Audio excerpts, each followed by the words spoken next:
ሰላም ጤና ይስጥልን ተመልካቾቻችን እንኳን ለ2018 የገና በዓል በሰላም አደረሳችሁ ያል ከኢሳት ነፃ የህዝብ ሚዲያ የሰዓቱን ዜና ይዘን ቀርበናል። ከዜናው ጋር ገነት ዘዘው ነኝ። አብራችሁን ቆዩ። ጠቅላይ ሚኒስትር አብይ አህመድ የገናን በዓል ምክንያት በማድረግ ማዕድ አጋሩ። ጠቅላይ ሚኒስትር አብይ አህመድ በልደት ገና በዓል ቀን ከቀዳማዊት እመቤት ዝናሽ ታያቸው ጋር በመሆን በሼካ ፋጢማ ቢን መብሩክ የአይነ ስውራን ትምህርት ቤት በመገኘት ማዕድ አጋርተዋል። ጠቅላይ ሚኒስትሩ በማህበራዊ ትስስር ገጽ ባሰፈሩት መልእክት ይህችን ልዩ ማለዳ በጋራ ማሳለፋችን የገናን እውነተኛ መንፈስ ያሳየንም ሆኗል ብለዋል።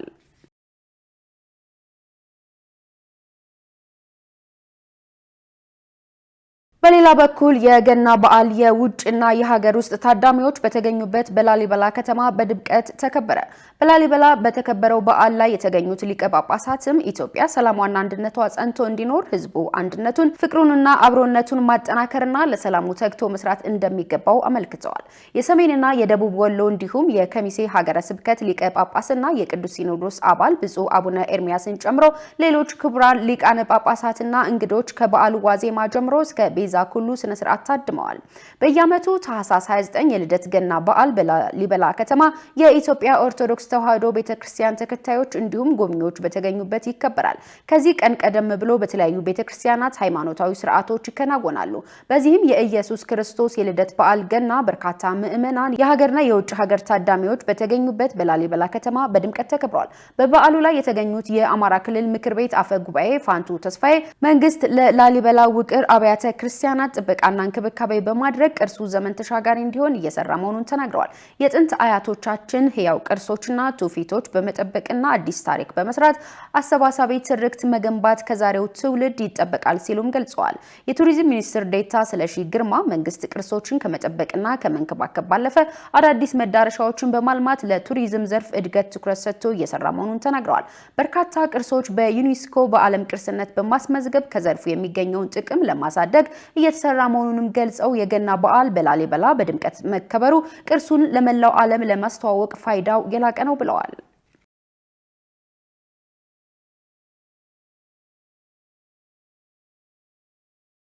የዲጂታልን የአድራሻ ስርዓት በ36 ከተሞች ተደራሽ ለማድረግ እየተሰራ መሆኑ ተገለጸ።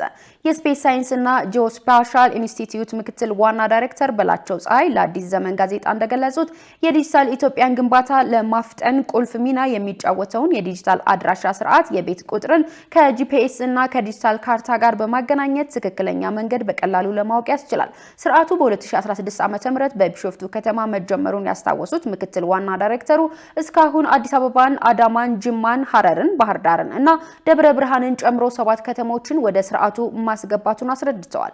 ይህ የዲጂታል አድራሻ ስርዓት ለአምቡላንስና ለፖሊስ አገልግሎት ፈጣን ምላሽ ለመስጠት፣ የፖስታ አገልግሎትን ለማፋጠን፣ የንግድ እንቅስቃሴን ለማቀላጠፍና የትራፊክ መጨናነቅ ለመቀነስ አማራጭ መንገዶች ለመጠቆም እንደሚያገለግል ገልጸዋል። አገልግሎቱ በድረገጽና በሞባይል መተግበሪያ የቀረበ ሲሆን መረጃው በየጊዜው የሚታደስ መሆኑም ተጠቁሟል። ኢንስቲትዩቱ በ10 ዓመት ውስጥ 73 ከተሞችን ተጠቃሚ ለማድረግ አቅዶ የነበረ ቢሆንም አሁን ባለው ፈጣን አፈጻጸም ግን እቅዱን በቀጣዮቹ 3 ዓመታት ውስጥ እንደሚያጠናቅቅ ምክትል ዋና ዳይሬክተሩ አረጋግጠዋል።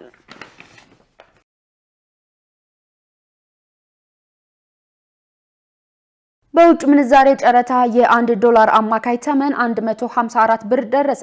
የኢትዮጵያ ብሔራዊ ባንክ ባካሄደው የውጭ ምንዛሬ ጨረታ የ1 የአሜሪካ ዶላር አማካይ የመሸጫ ዋጋ 154.8729 ብር መድረሱን አስታውቋል። ባንኩ ይፋ ባደረገው መግለጫ መሰረት በትናንትናው ዕለት በተከናወነው የገንዘብ ጨረታ ላይ በርካታ የግልና የመንግስት ባንኮች ተሳትፈዋል። በጨረታው ላይ ተቀባይነት ያገኙ አሸናፊ ባንኮች ያቀረቡት ዋጋ ተደምሮ ሲሰላ የብርና የዶላር ምንዛሬ ተመን ከ10 ቀናት በፊት ከተካሄደው 13ኛው ዙር አንጻር መጠነኛ ጭማሪ አሳይተዋል። በዚሁ የጨረታ ሂደት ላይ በአጠቃላይ 32 ባንኮች አሸናፊ በመሆን የውጭ ምንዛሬ ድልድል የተደረገላቸው ሲሆን ይህም በገበያው ውስጥ ያለውን የውጭ ምንዛሬ ፍላጎት ለመሙላት ከፍተኛ እገዛ እንደሚያደርግ ተገልጿል። ብሔራዊ ባንክ አክሎም ቀጣዩ የውጭ ምንዛሬ ጨረታ በታቀደለት የጊዜ ሰሌዳ መሰረት ከ2 ሳምንት በኋላ እንደሚካሄድ አስታውቋል። ይህ ተከታታይነት ያለው የጨረታ ስርዓት ሀገሪቱ ወደ ሙሉ የገበያ መር የውጭ ምንዛሬ ተመን ስርዓት ለመሸጋገር የምታደርገው ጥረት አካል መሆኑ ይታወቃል።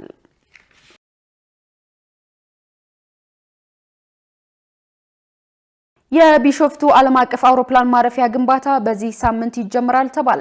የቢሾፍቱ ዓለም አቀፍ አውሮፕላን ማረፊያ ግንባታ በዚህ ሳምንት እንደሚጀመር የኢትዮጵያ አየር መንገድ ግሩፕ አስታውቋል። ጠቅላይ ሚኒስትር አብይ አህመድ ታላቁ የኢትዮጵያ ህዳሴ ግድብን ጳጉሜን 4 ቀን 2017 ዓ.ም በይፋ በመረቁበት ወቅት የቢሾፍቱ ዓለም አቀፍ አውሮፕላን ማረፊያ ግንባታ በአዲሱ ዓመት ከሚጀመሩ ሜጋ ፕሮጀክቶች አንዱ መሆኑን ገልጸዋል። የኢትዮጵያ አየር መንገድ ግሩፕ ዋና ስራ አስፈጻሚ መስፍን ጣሰው ለፐልስ ኦፍ አፍሪካ ሚዲያ እንደገለጹት ቢሾፍቱ ዓለም አቀፍ አውሮፕላን ማረፊያ የግንባታ ማብሰሪያ መርሃ ግብር በዚህ ሳምንት ይከናወናል። የኢትዮጵያ አየር መንገድ በአዲስ አበባ የሚገኘውን ቦሌ ዓለም አቀፍ አውሮፕላን ማረፊያ ላለፉት በርካታ አስርት ዓመታት ሲጠቀምበት መቆየቱን አስታውሰዋል። የአየር መንገዱ አገልግሎት በሰፋበት በአሁኑ ወቅት የአውሮፕላን ማረፊያው የአቅሙ መጨረሻ ላይ መድረሱን ተናግረዋል።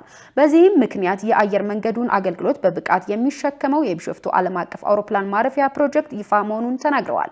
$10 ቢሊዮን ወጪ የሚደረግበት ዓለም አቀፍ አውሮፕላን ማረፊያ ወደ ወሳኝ ምዕራፍ የሚሸጋገርበት የግንባታ ማብሰሪያ መርሃ ግብር በዚህ ሳምንት እንደሚከናወን ጠቁመዋል።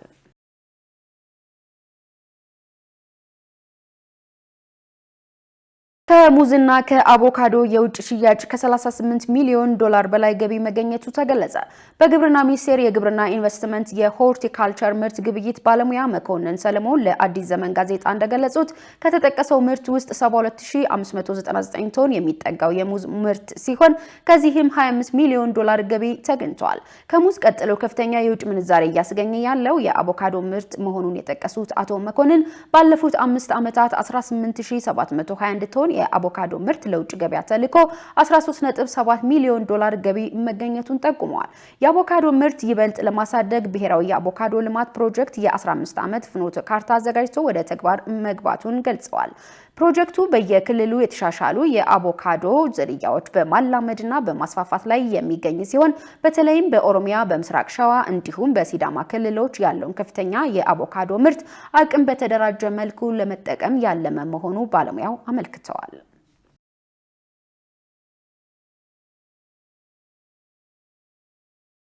የአማራ ክልል ንግድ ቢሮ በ800 የንግድ ድርጅቶች ላይ እርምጃ መውሰዱን ገለጸ። በሌላ በኩል በክልሉ ባለፉት 6 ወራት ከ182 ቢሊዮን ብር በላይ ካፒታል ላስመዘገቡ ከ1008 በላይ ባለሀብቶች የንግድ ፈቃድ መስጠቱን የክልሉ የከተማ ልማት ዘርፍ አስታውቋል። በክልሉ ከተሞች በኢንዱስትሪና ኢንቨስትመንት በንግድና በገቢ አሰባሰብ አበረታች እድገት እየተመዘገበ መሆኑን በምክትል ርዕሰ መስተዳድር ማዕረግ የክልሉ የከተማ ልማት ዘርፍ አስተባባሪ ዶክተር አህመዲን ሙሐመድ ተናግረዋል። የዘርፉ አስተባባሪ እንደገለጹት የክልሉን የ25 ዓመት አሻጋሪ የልማት እቅድ መሰረት ያደረገ አደረጃጀት በመፍጠር የክላስተሩ ተቋማት የሚጠበቅባቸውን ኃላፊነት እንዲወጡ እየተሰራ ነው ብለዋል። በዚህም ባለፉት 6 ወራት በክልሉ በኢንዱስትሪና ኢንቨስትመንት በንግድና በገቢ አሰባሰብ ዘርፎች አበረታች ውጤት እየተመዘገበ መሆኑን ገልጸዋል። የክልሉ ኢንዱስትሪና ኢንቨስትመንት ቢሮ ኃላፊ ኢድሪስ አብዱ በበኩላቸው የክልሉን እምቅ የተፈጥሮ ሀብት በመጠቀም የኢንዱስትሪ ዘርፍ የልማት አቅምን የበለጠ ለማሳደግ እየተሰራ ይገኛል ብለዋል። የክልሉ ንግድና ገበያ ልማት ቢሮ ኃላፊ ዶክተር ኢብራሂም መሐመድ ባለፉት 6 ወራት ለኢንዱስትሪዎች ግብዓት የሚውል 1.3 ሚሊዮን ኩንታል የግብርና ምርት ማቅረቡን ተናግረዋል። ከዚህ ጋር በማያያዝም በምርቶች ላይ ባዕድ ነገር በመቀላቀል ለገበያ ለማቅረብ በሚሞክሩ ህገወጥ ነጋዴዎች ላይ እና ነዳጅ በህገወጥ መንገድ በሚያከማቹ አካላት ላይ ህጋዊ እርምጃ መውሰዱንም ተናግረዋል። በዚህም ምርትን በመደበቅና ያለምንም ምክንያት የዋጋ ንረትን ሲያባብሱ በነበሩ 800 የንግድ ድርጅቶች ላይ እርምጃ መውሰዱን ገልጸዋል።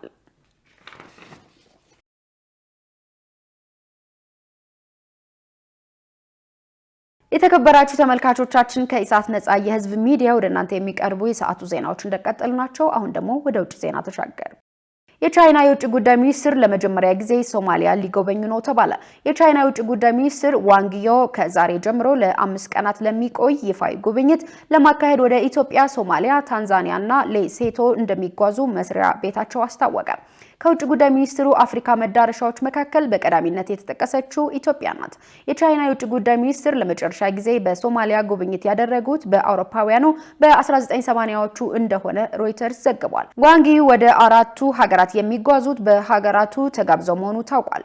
የውጭ ጉዳይ ሚኒስትሩ በኢትዮጵያ በሚኖራቸው ቆይታ በአፍሪካ ህብረት ዋና መስሪያ ቤት በሚካሄደው የቻይና አፍሪካ የህዝብ ለህዝብ ግንኙነት የመክፈቻ ስነ ስርዓት ላይ እንደሚገኙ ተገልጿል። መግለጫው ሶማሊያን በሁለተኛነት ጠቅሷል። ተመልክቷል። እንደ ሬውተርስ ዘገባ የቻይና የውጭ ጉዳይ ሚኒስትር ለመጨረሻ ጊዜ ወደ ሶማሊያ የተጓዘው በአውሮፓውያኑ በ1980ዎቹ ሲሆን የአሁኑ ጉብኝት ከ40 ዓመታት በኋላ የመጀመሪያው ይሆናል። እስራኤል ከሶማሊያ ተገንጥላ ነጻነቷን ላወጀችው ሶማሊላንድ የመጀመሪያውን የሀገርነት እውቅና ከሰጠች በኋላ የሚደረገው ይህ ጉብኝት ለሞቃዲሾ ዲፕሎማሲያዊ ድጋፍ ሊሰጥ እንደሚችል ሮይተርስ ዘግቧል። የእስራኤል ለሶማሊላንድ እውቅና መስጠቷን ማሳወቋን ተከትሎ ለሶማሊያ ያላትን ድጋፍ በድጋሚ ያረጋገጠችው ቤጂንግ በኤደን ባህረ ሰላጤ አካባቢ ተጽዕኖዋን ለማጠናከር ትሻለች ሲል የዘገበው ደግሞ ቢቢሲ ነው።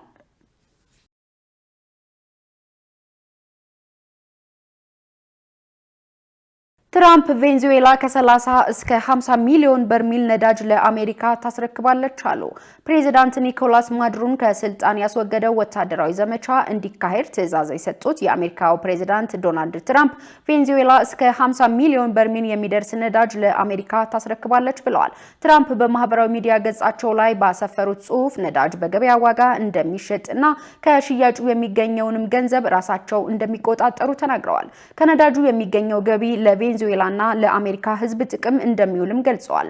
ትራምፕ ይህንን ያሉት አንድ ዓመት ከመንፈቅ በሚሆን ጊዜ ውስጥ የአሜሪካ ነዳጅ ኢንዱስትሪ በቬንዙዌላ ስራ እንደሚጀመር ከገለጹ በኋላ ነው። ቢቢሲ ያነጋገራቸው ተንታኞች የቬንዙዌላን የነዳጅ ምርት ከዚህ ቀደም ወደ ነበረው ለመመለስ በ10 ቢሊዮን የሚቆጠር ዶላርና ምናልባትም 10 ዓመት እንደሚወስድ አስረድተዋል። ትራምፕ ማክሰኞ ዕለት በትሩዝ የማህበራዊ ሚዲያ ገጻቸው ላይ ባጋሩት መልእክት የቬንዙዌላ የሽግግር ባለስልጣን ከ30 እስከ 50 ሚሊዮን በርሚል የሚደርስ ጥራት ያለውና ማዕቀብ የተጣለበት ነዳጅ ለአሜሪካ እንደሚያስረክቡ ሳበስር ደስታ ይሰማኛል ብለዋል። ይህ ነዳጅ በገበያ ዋጋ ይሸጣል። እኔም እንደ አሜሪካ ፕሬዚዳንትነቴ ገንዘቡም ለቬንዙዌላና ለአሜሪካ ህዝቦች ጥቅም መዋሉን ለማረጋገጥ እቆጣጠራለሁ ሲሉ ጽፈዋል። ትራምፕ ይህንን ያስታወቁት የቬንዙዌላ ምክትል ፕሬዚዳንት የነበሩት ዴልሲ ሮድሪጌዝ የሀገሪቱ ጊዜያዊ ፕሬዚዳንት ሆነው ቃለ መሐላ ከፈጸሙ ከአንድ ቀን በኋላ ነው። በሌሊት በዋሽንግተን የጸጥታ ኃይሎች ከሀገራቸው ተይዘው የተወሰዱት ኒኮላስ ማዱሮ በአንጻሩ በተመሰረተባቸው የእጽ ዝውውርና የጦር መሳሪያ ወንጀል ክስ ሰኞ ዕለት ፍርድ ቤት ቀርበዋል። ሰኞ ዕለት የአሜሪካው ፕሬዚዳንት ከኤንቢሲ ኒውስ ጋር በነበራቸው ቆይታ ነዳጅ አምራች የሆነችው ቬንዙዌላ መኖሯ ጥሩ ነው፣ ምክንያቱም የነዳጅ ዋጋ እንዲቀንስ ያደርጋል ብለዋል። በአሜሪካ የቢቢሲ አጋር የሆነው ሲቢኤስ ዘገባ እንደሚያመለክተው የዋነኞቹን የአሜሪካ የነዳጅ ኩባንያዎች ተወካዮች በዚህ ሳምንት ከትራምፕ አስተዳደር ጋር ለመገናኘት እቅድ ይዘዋል ብለዋል።